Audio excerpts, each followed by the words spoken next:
বোৱাৰী এখন ঘৰ বনাবও পাৰে আৰু এখন ঘৰ ধ্বংসও কৰিব পাৰে।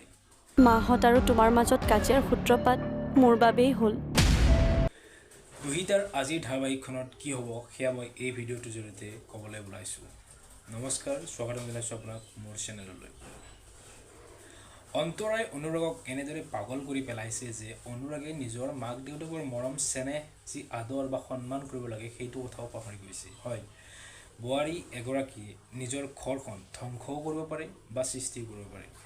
দুহিতা ধাৰাবাহিকখনৰ যি দুগৰাকী বোৱাৰী, দুহিতা আৰু অন্তৰা, দুহিতাই যদি পূজাৰ সামগ্ৰীৰ বস্তুবোৰ নিকিনিলে তেতিয়াহ'লে ইমান সময় আছিল ক'ত? দুয়োৰে কণ্ডিশ্যন প্ৰায় একেই।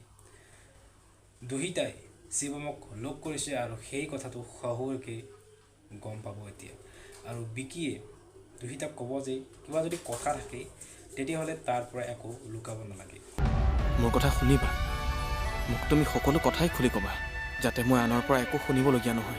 হয়, সম্পৰ্ক এটাত যদি বিশ্বাস বা কথা লুকোৱা এইবিলাক যদি ভালদৰে নহয় বা আণ্ডাৰষ্টেণ্ডিংটো যদি নাথাকে তেতিয়া সম্পৰ্কটো সম্পৰ্ক হৈ নাথাকে। দুহিতা ধাৰাবাহিকখনৰ পৰা বহুতো শিকিবলগীয়া কথা আছে।